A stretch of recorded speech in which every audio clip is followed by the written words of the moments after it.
Chapter 5. When they got to the motel, Jessica was already there, and so was John. He stood up when Charlie walked in. "I was worried about you. I thought maybe I could sleep on the floor?" He waited nervously for her reaction, as though he had realized only upon seeing her that he might have overstepped her boundaries. On another day, in another place, Charlie might have been annoyed by his excessive concern. But here, in Hurricane, she was glad to have it. "We should all be together," she thought, "it's safer."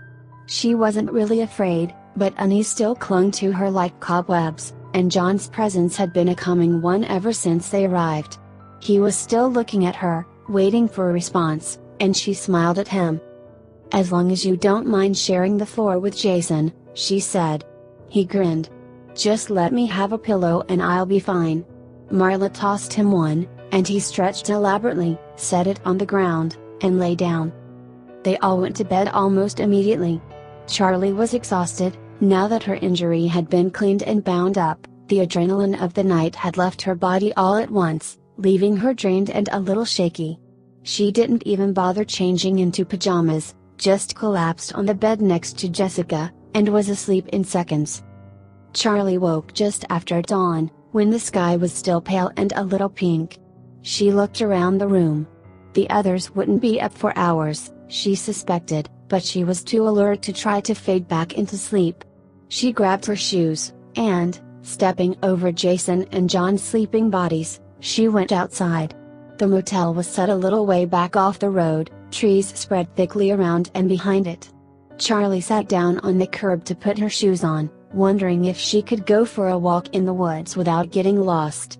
The air was crisp, and she felt renewed by the brief night's sleep, energized. Her arm hurt, a dull and pulsing pain that kept drawing her attention, but it had not bled through the bandages, and Charlie usually found it easy to ignore pain, when she knew she was not in danger from it. The woods were inviting, and she decided to risk getting lost. As she was about to stand, John sat down beside her. "Morning," he said. His clothes were rumpled from his night on the motel floor, and his hair was a mess. Charlie held back a laugh. "What?" he said. She shook her head. "You look a little like your old self today," she said. He looked down at himself and shrugged. "Clothes don't make the man. What are you doing up so early?" "I don't know, couldn't sleep. What about you?" "Somebody stepped on me." Charlie winced. "Sorry," she said, and he laughed. "I'm just kidding. I was awake." "I was going to go for a walk," she said, pointing at the tree line. "Out there, somewhere. Do you want to come?" "Yeah, definitely." They headed into the woods, and John hung back for a moment and surreptitiously retucked his shirt, trying to smooth out the wrinkles. Charlie pretended not to notice. There was no path, and so they made their way through the trees at random, glancing back now and then to be sure they could still make at the motel parking lot. John stumbled over a fallen branch, and Charlie reached out with her good arm to catch him before he fell. "Thanks," he said. "Strong arm, too." She grinned. "Well, you caught me yesterday, so it's only fair that I catch you back. Now we're even," she said. She looked around. The motel was scarcely in sight, and she felt concealed, made safe by the woods. She could say anything here, and it would be all right. She leaned back against a tree, picking idly at the bark behind her. "You know Freddy's wasn't the first restaurant?" She said it abruptly, surprising herself, and John looked at her quizzically, like he had not quite heard her.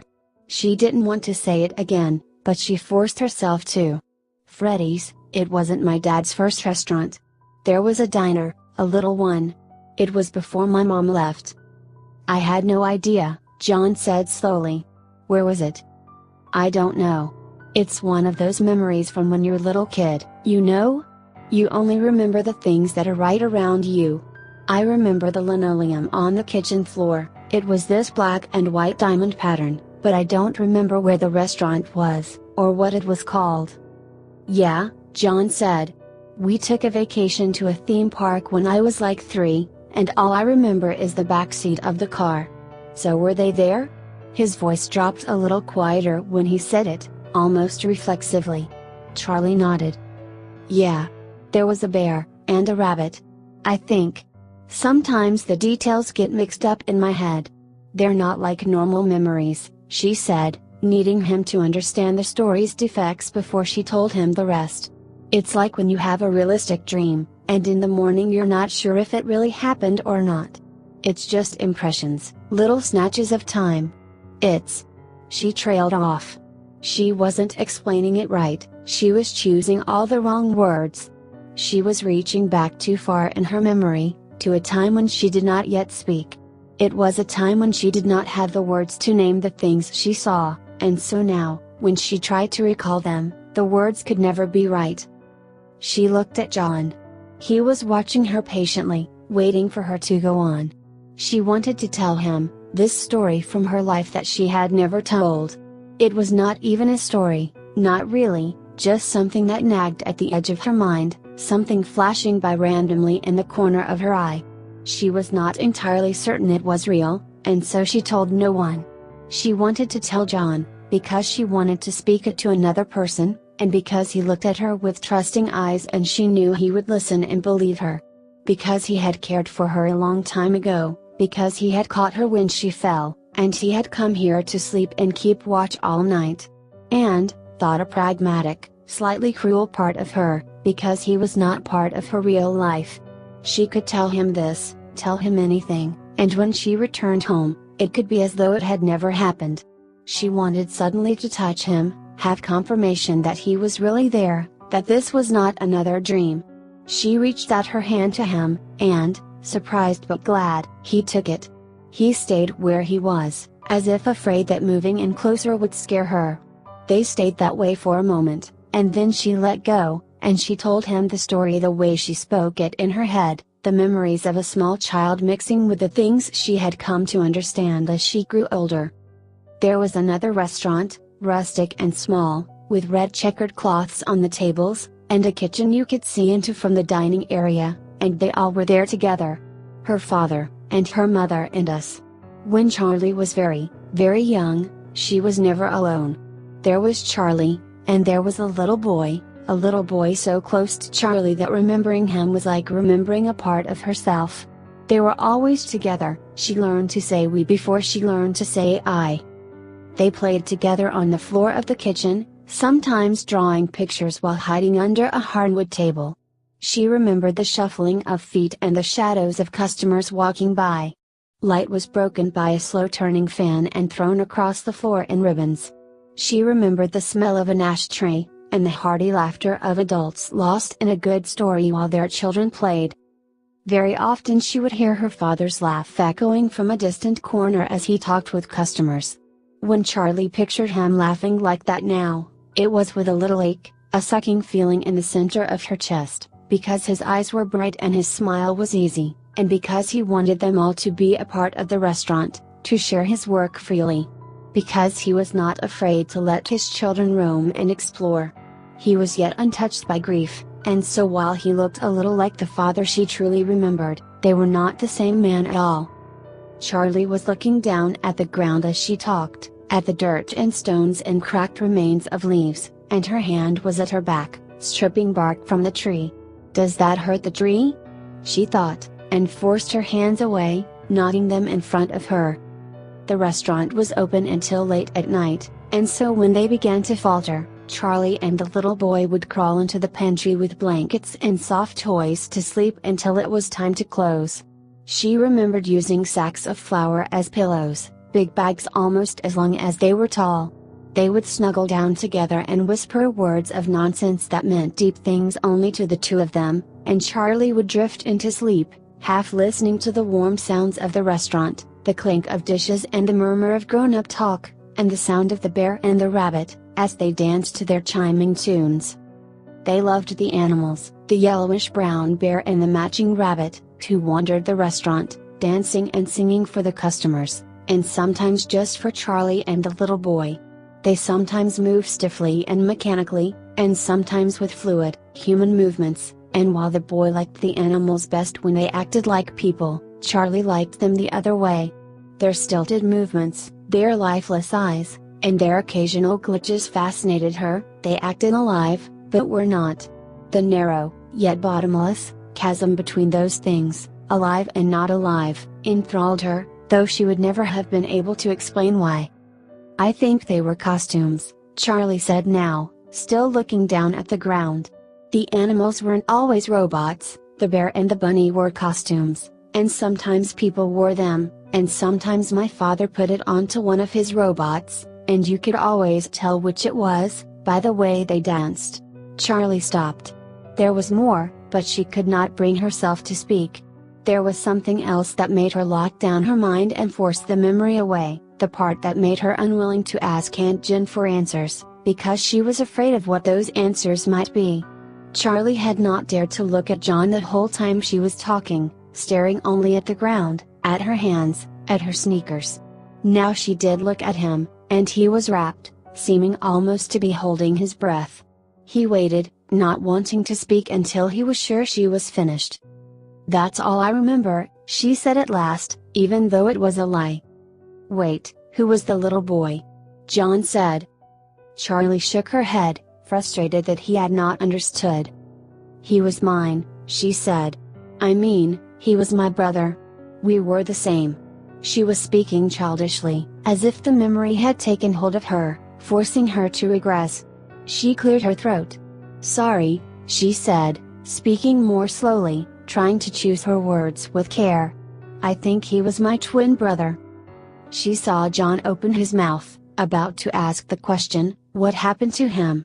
But there must have been something in her face, something warning, because he held it back, and said, instead, "Do you think that place was around here?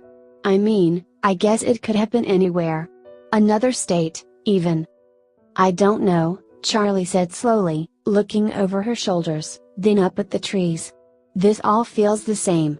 It feels like I could walk around any corner and it could be there." Her voice began to break. "I want to find it," she added suddenly, and as soon as she said it, it was what she wanted to do. "Well, what do you remember about it?" John said enthusiastically, almost lunging forward like an eager dog on a lead. He must have been dying to go looking from the moment she mentioned the place. Charlie smiled, but shook her head. "I really don't remember much," she said. "I don't know how much help I can actually be. Like I said, the things I remember are just little scraps, they're not information. It's like a picture book." She closed her eyes, trying to see the place in her mind's eye. The floor would shake. She lifted her head as the thought became clear. "A train?" she asked as though John would know. "I remember this thunderous sound every day. It was the biggest sound I'd ever heard. I don't mean loud, I mean you could feel it in your whole body, like it was rumbling right through your chest. It must have been close to some tracks then, right?" John said. "Yeah," Charlie said with a spark of hope. "There was a tree out in front," she went on. "It looked like an old, angry monster, hunched forward and wizened, with two giant, gnarled branches reaching out like arms.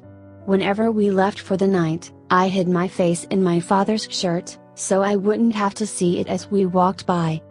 "What else?" John said. "Were there stores, or other restaurants?" "No. I mean, I don't think so. I'm sorry." She scratched her head. "It's gone. It's not enough," John said, a little frustrated. "It could be anywhere, a train and a tree. There must be something else you can remember. Anything?" "No," Charlie said. The more she pushed herself to remember, the harder it got. She was grasping blindly, and it was like trying to get hold of living creatures, as if the memories saw her coming, and slipped away. She tossed out fragments as she managed to catch them, the tablecloths, red and white checked, and made of real cloth, not plastic. She remembered grabbing at one, unsteady on her feet, and the whole table setting falling down on top of her, plates and glasses shattering around her as she covered her head. "Charlotte, are you okay?" Her father's voice seemed clearer than ever. There was a squeaky floorboard in the corner of the diner that Charlie liked to push on, making it sing as if it were music it was making. There was a picnic table at back where they used to sit in the sun, one leg of it sinking in the soft ground. There was the song her parents used to sing in the car whenever they came home from a trip. They would burst into it when they were a little way from home, then start laughing, as if they had done something clever. "It's nothing helpful," Charlie said. "Just kid stuff." She felt a little lightheaded. She had spent so many years avoiding these memories, her mind shied away as if from snakes. Having done it, she felt strange, and a little guilty, as if she had done something wrong. But she also felt something that might have been joy, in the things she never allowed herself to think of. The memories of that time were unsafe, there were traps and snares wrought into their very substance, but there were precious things among them. "Sorry," she said. "I can't remember more." "No, that's really impressive. I can't believe you remember that far back at all," he said. "I didn't mean to push you," he added a little sheepishly, then looked thoughtful. "What was the song?" "I think it was the same one they danced to at Freddy's," Charlie said. "No, the one your parents sang in the car." "Oh," she said.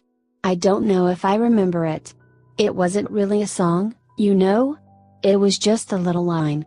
She closed her eyes, picturing the car, trying to envision the backs of her parents' heads as though she were still in the back seat.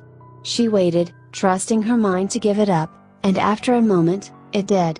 She hummed it, just 6 notes. "We're back in harmony," she sang.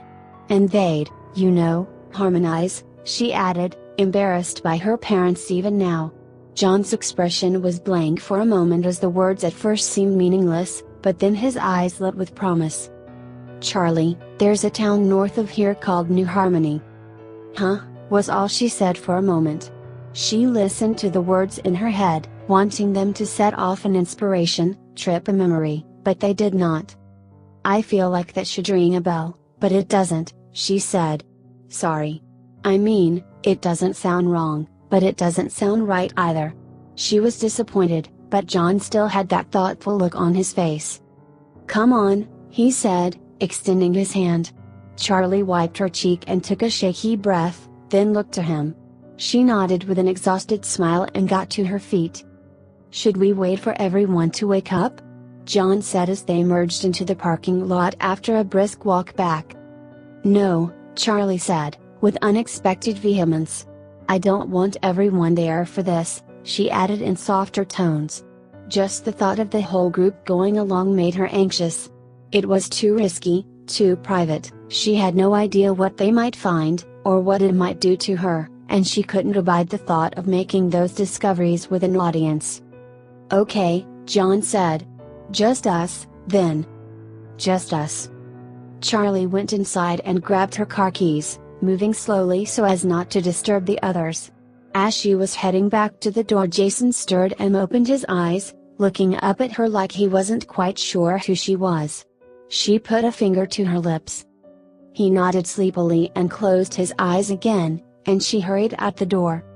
She tossed the keys to John, and got in on the passenger side.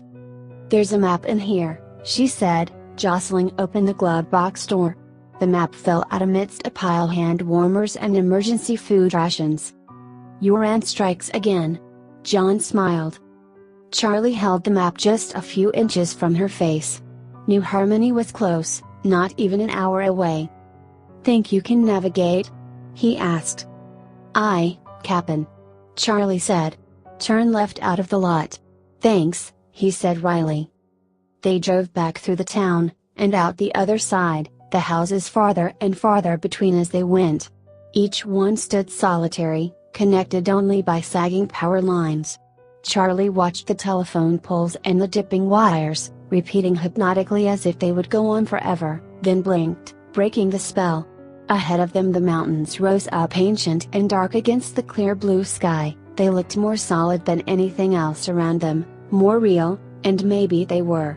They had been here, watching, long before the houses, long before the roads, and they would be here long after they were all gone. "Nice day," John said, and she looked at him, tearing her gaze from the view. "Yeah," Charlie said. "I kind of forgot how beautiful it is out here." "Yeah," he said.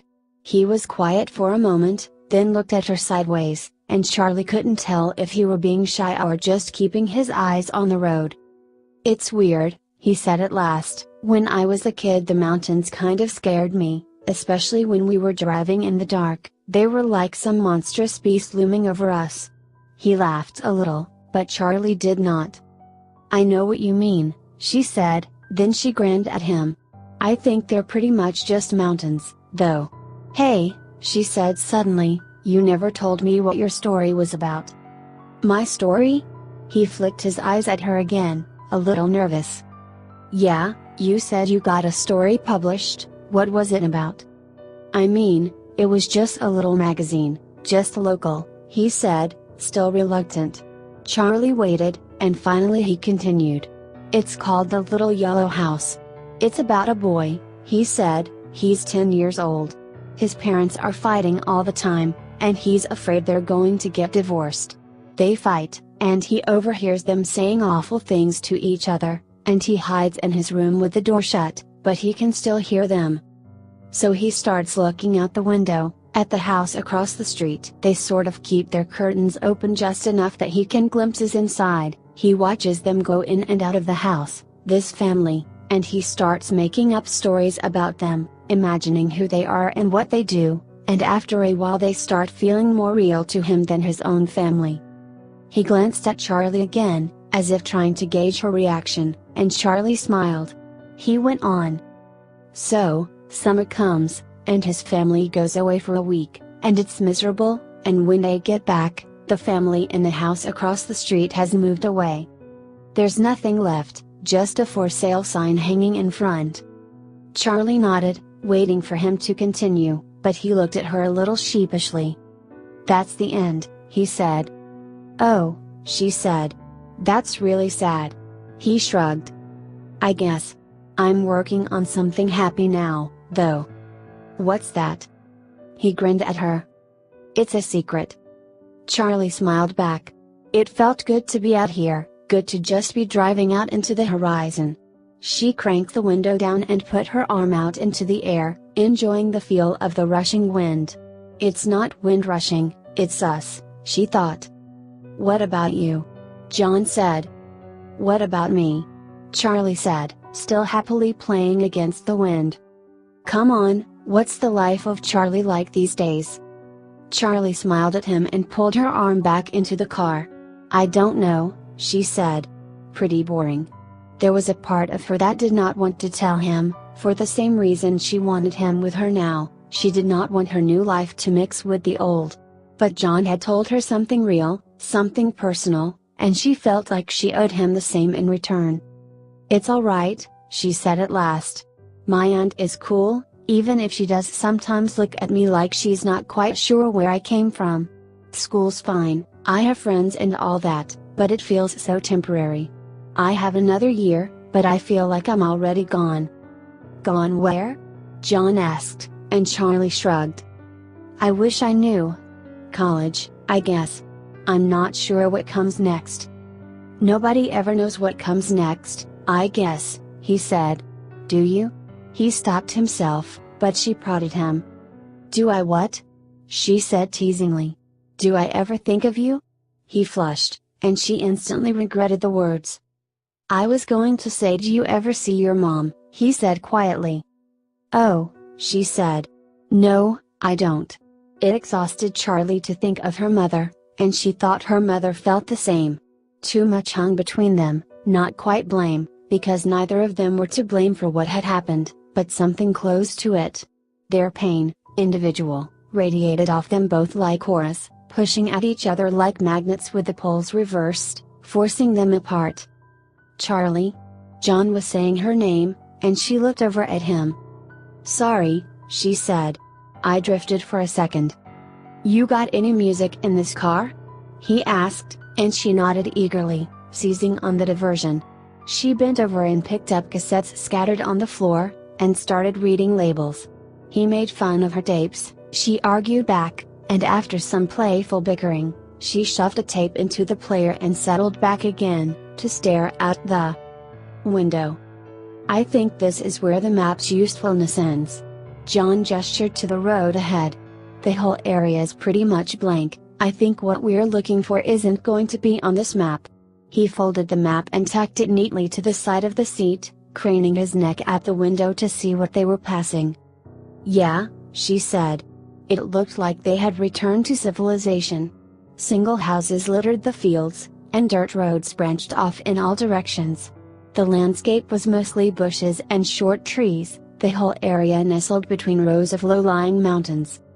John looked at Charlie, hoping she would notice something that would point them in the right direction. "Nothing?" he said, though her blank stare had already given him the answer. "No," she said plainly. She didn't want to elaborate. The houses became fewer and more scattered, and the fields of dry brush seemed to stretch wider, giving the whole area a feeling of desertion. John found himself glancing over at Charlie at short intervals, waiting for a signal, half expecting her to tell him to stop and turn around, but Charlie just stared into the distance, her eyes fixed on nothing, resting her cheek in her hand. "Let's go back," she said finally, sounding resigned. "We could have missed something," John said. He slowed the car, looking for a spot to make a U-turn.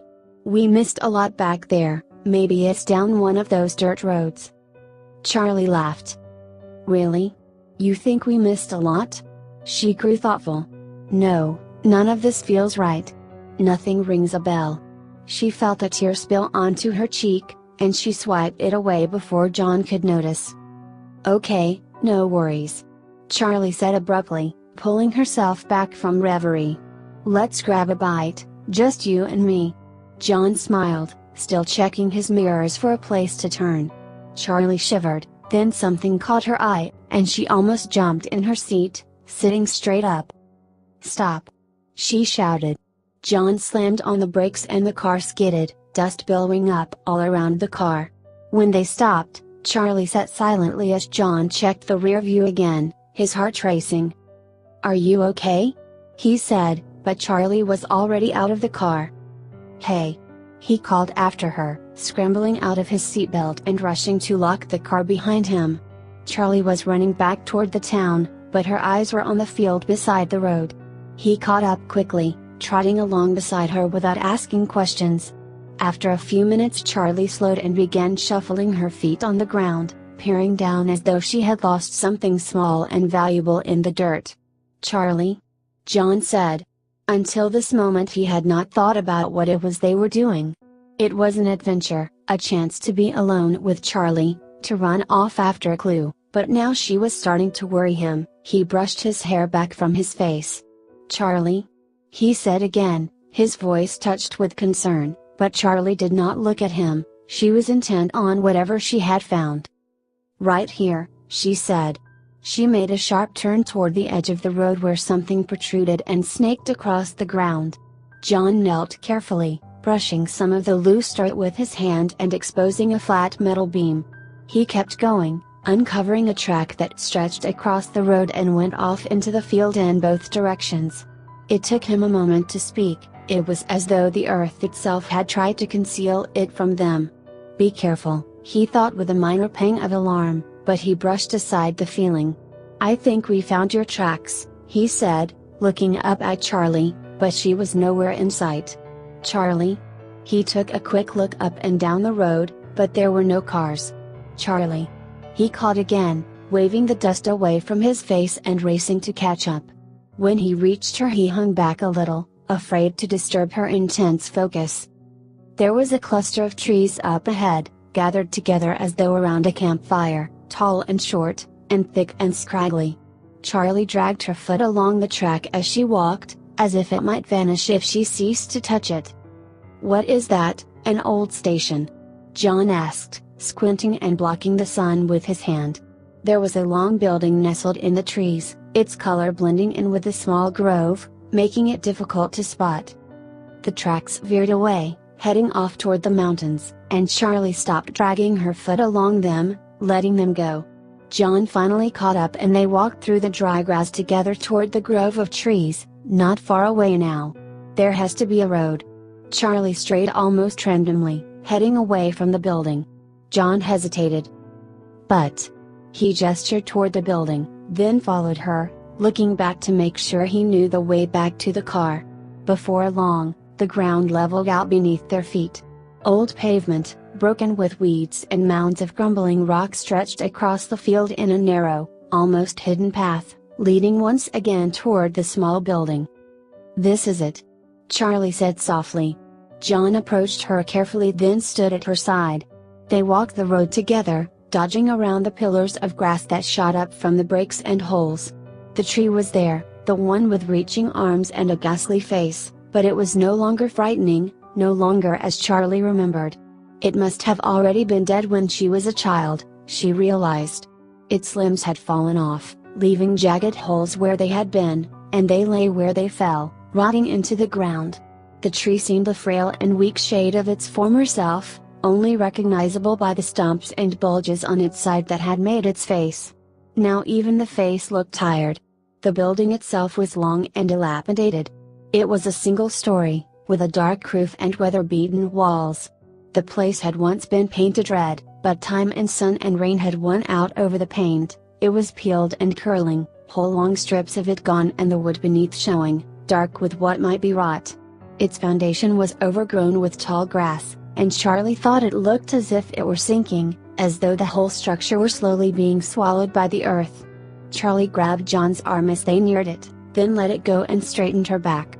She felt as though she were preparing for a fight, as if the building itself might attack if it sensed weakness. Charlie went warily up the few steps to the door, sticking to the edges and testing the wood before she let down her full weight. The stairs held, but there were soft, splintered patches in the middle she would not have liked to try. John didn't follow her right away, sidetracked by something nearly hidden in the grass. "Charlie," he held it up, a battered metal sign, with the painted words, "Fredbear's Family Diner" in red script. Charlie gave a gentle smile. "Of course this is it. I'm home." John came up the stairs behind her quickly and set the sign down carefully by the door, and they went inside. The door swung open easily. Light streamed in through the windows on all sides, revealing emptiness and decay. Unlike Freddy's, this place had been cleaned out. The wooden floors seemed intact, but were warped from weather. Sunlight was streaming in, unobstructed, and went where it wanted without furniture or people to block its path. Charlie looked up at the ceiling fan. It was still there, but one of its blades was missing. There was a double door to their right with circular windows. Unlike the dining area, which was breached with sunlight and the sounds of the outside, the room behind the double doors was still pitch black. John was more interested in this than Charlie, and he carefully peered into one of the windows, obviously tempted to nudge it open and see what was inside. Charlie left him to his curiosity and walked further into the dining room, which she only knew as the dining room through memory. Now it was a vacant and lonely room, stretching long and narrow, at least 50 feet, growing darker as it went. There was a slightly elevated stage at the end of the room, and Charlie realized as she looked around that the place had probably once been a dance hall, and the long desk by the entrance that her parents had used for a cash register had probably been a bar. She went over to it and saw that she was right. There were even grooves and scratches in the wood floor, where Bar's tools had once dug their feet. She tried to picture it, a dark bar with a country western band playing on the stage, but she could not. When Charlie looked at the stage, she could still see two animatronic animals in shadow, moving in unnational twists and turns. She could hear echoes of carnival music, and distant laughter. She could still smell the cigarette smoke in the air. She hesitated before going further, as though the ghosts she remembered might linger on the stage. She tried to catch a glimpse of where John was. He finally had the door to the kitchen half open and was sticking his head inside. Charlie turned her attention back to the stage and walked toward it across the creaking floor. Even the smallest sound was deafening, accompanied by faint whistles as the wind slipped through cracks in the windows and walls. Strips of wallpaper had peeled down and hung flat against the wall, inert until a breeze lifted them up, and they wagged like thin fingers pointing at Charlie as she walked. Charlie stood at the base of the stage, studying the floor carefully for traces of what might have stood there before. All that remained were holes where bolts had once been. The corners looked blackened, with the shapes of coils and wires etched into dirt and wood. "Everything is gone." Her head jerked toward the corner to her right. There was another door. Of course there is another door. This is why you are here. She stood still, looking at the door, but not ready to touch it. She was grasped with a strange and illogical fear, as though spiders and boogeymen might come rushing out. The door was ajar. Charlie looked back toward John again, hesitant to go on without him. As though he heard her calling to him, he leaned out of the kitchen door with a wide-eyed expression. This is really creepy. He was obviously enjoying himself, like a kid in a haunted house. Can you come with me? Charlie's plea came as a surprise to John, who seemed pleased but irritated at the same time, having been enjoying his own adventure. On the other side of the building. 2 seconds, he promised, then disappeared again. She rolled her eyes, disappointed but not surprised that his childish curiosity would take priority. She rested the back of her hand against the aged wooden door and gently guided it open, bracing herself against whatever might be inside. The door swung open. Whatever she had been expecting, this wasn't it. It was a closet, the inside. Extending off to her left, about 8 or 9 feet into darkness. There were horizontal poles mounted along the walls where hangers had once been. Square shapes imprinted in the dust filled her mind with images of boxes, maybe speakers. As she stepped inside, she pushed the door open all the way, trying to let in as much light as possible. As she walked further in, she let her hand drag along the wall. Although nothing was there now, she could feel heavy cloth, coats and sweaters hanging. No. These were costumes. Costumes had hung here in the dark, hiding their colors but allowing themselves to be felt by every cheek and small hand that passed through. Rubber-padded palms and fingers swayed this way and that. Reflections on false eyes passed overhead. Charlie reached the end and turned to look back. She crouched down, looking up at the empty space. It didn't feel empty. She could still feel the costumes, they were hanging all around her. There was someone else in the closet with her, kneeling down at her own height. It was her friend, the little boy. My little brother. They were both playing and hiding together as they always did. This time was different. The little boy looked up toward the door suddenly as though they had been caught doing something they shouldn't have been doing. Charlie looked up as well. There was a figure in the door. It looked like one of the costumes was standing on its own, but it was motionless, so still that Charlie wasn't sure what she was seeing. It was the rabbit, the yellowish-brown rabbit they loved, but it did not dance or sing, just stood there and stared at them, unblinking. They began to squirm under its gaze, and the little boy screwed up his face to wail, and Charlie pinched his arm, seized with an instinctual sense that they must not cry. The rabbit looked back and forth from one to the other with those all too human eyes, ponderous, as though weighing and measuring them in some way that Charlie could not understand, as though it were making a momentous decision. Charlie could see its eyes, its human eyes, and she was cold with terror. She felt the fear in her brother as well, felt it echoing between them, reverberating and growing because it was shared. They could not move, they could not scream, and finally the creature inside that patchwork, ragged yellow rabbit suit reached forward for the boy. There was a moment, one single moment, when the children still clung together, gripping hands, but the rabbit snatched the boy to his breast, yanking them apart, and fled. From that moment the entire memory shattered with piercing and unrelenting screams, not her brother's, but her own. People rushed to help, her father picked her up and held her, but nothing could console her. She screamed and screamed, louder and louder. Charlie snapped back from her dream, the sound still high and painful in her ears. She was crouched down in silence. John stood at the door, not daring to interrupt. She did not remember much of what had happened next. Everything was dark, it was all a blur of images and facts she had pieced together later, things she might remember, and others she might have imagined. She was never in the restaurant again. She knew her parents shuttered the doors immediately. Then they moved to the new house, and Charlie's mother left a little while after that. Charlie did not remember her saying goodbye, although she knew she must have. Her mother would not have left without a goodbye, it was just lost in the mist of time and grief like so much else. She remembered the first time she stood in the doorway of her father's workshop, the first day they were alone, in everything. It was the day he began to build her a mechanical toy, a little dog who tilted its head from side to side.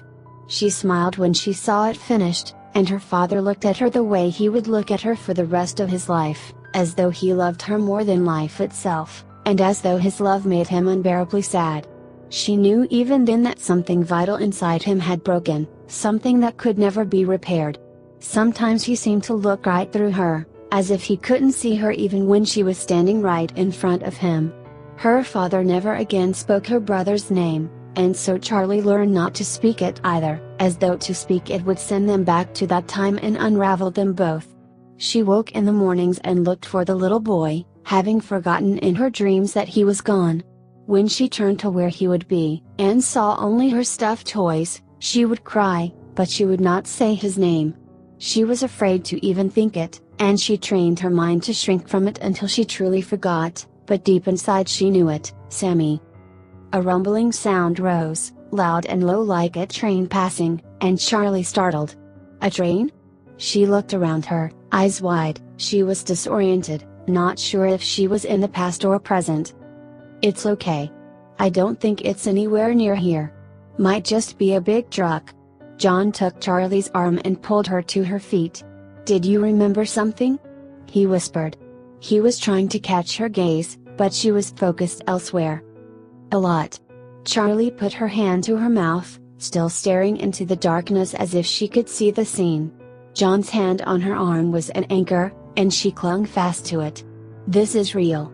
This is now, she thought, and she turned to him, seized by a fierce gratitude that he was there with her. She buried her face in his chest as if his body could shield her from what she had seen, and let herself cry. John hugged her tight, one hand on her head, cautiously stroking her hair. They stayed that way for long moments, and at last she calmed, her breathing deep and even again. John loosened his grip on her, and as soon as he did, Charlie stepped back, suddenly aware of how close they had been. John's hands were still suspended in midair from where Charlie had been. After a moment of shock he lowered one and used the other to scratch his head. So? He hoped for an answer to fill the silence. A rabbit. Charlie said calmly, looking toward the doorway. A yellow rabbit. Her voice became graver as the image was still fresh in her mind. The one I saw the night Michael disappeared, the bear. I'm pretty sure he was yellow too. I thought you said it was like the others, Charlie said. I thought it was. When everybody said Freddy was brown, that night we first met up, I just thought I was remembering it wrong. I mean, I really don't have a great memory for back then, you know? I didn't even remember what color my old house was. But then you said he was yellow, too. Yeah, they were yellow. She nodded, it was the answer he was expecting. I think it's connected, the animals from here, and the one I saw at Freddy's. And the one that took my brother, Charlie thought. She took a final look around the place. Let's go back, she said. I want to get out of here. Okay, John said. As they headed to the door, a small object caught Charlie's eye, and she snatched it up. It was a twisted piece of metal, and as John watched, close by, she stretched it out, then let it snap back together with a loud snap, like a cracking whip. John jumped. What is that? He said, composing himself. I'm not sure, she said, but she slipped it into her pocket. John was watching her like there was something he wanted to say. Let's go, Charlie said. They began the trek back to the car. Sammy, then years later Michael and the other kids. Of course it's connected, Charlie thought. Lightning might strike twice, but not murder. Can you drive again? She asked after a long period of silence. The only sound so far had been their shoes crunching through the dry grass. Yeah, of course, he said. John managed to get the car turned around in the constricted space, and Charlie settled against the window, her eyes half closed already. She watched the trees fly by outside her window, and felt herself beginning to doze. The metal object in her pocket was digging into her leg, keeping her awake, and she repositioned it, thinking dreamily of the first time she saw one of the things. She was sitting with Sammy in the restaurant, before it opened for the day. They were under a window, in a dusty beam of light, playing some inventive game she could no longer remember, and their father came over grinning. He had something to show them. He held up the piece of twisted metal, and showed them how it opened, then let it snap back in his hand. They both cried out in surprise, then started giggling and clapping their hands. Their father did it again. "I could snap off your nose," he said, and again they laughed, but quickly his face turned serious. "I mean it," he said. "This is a spring lock, and I want you to know how it works because it's very dangerous, and I don't ever want you touching these.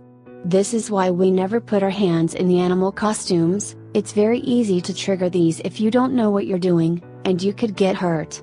It's like touching the stove. Do we ever touch the stove?" They shook their heads with a solemnity beyond their years. "Good. Because I want you both to grow up with all your noses," he cried, and he swept them up, one in each arm, swinging them around as they laughed. Suddenly there was a loud snap. Charlie jolted out of sleep. "What was that?" "What was what?" John said. "The car was off." Charlie looked around. They were back at the motel. Charlie took a moment to reorient herself, then gave a reluctant smile. "Thanks for driving." "What were you dreaming about?" John said. "You looked happy." Charlie shook her head. "I don't remember." Well, that's the ending of that chapter. I do hope you enjoy this video. If you like to see more, remember to hit that like button, subscribe to this channel, and leave a comment down below. Until next time.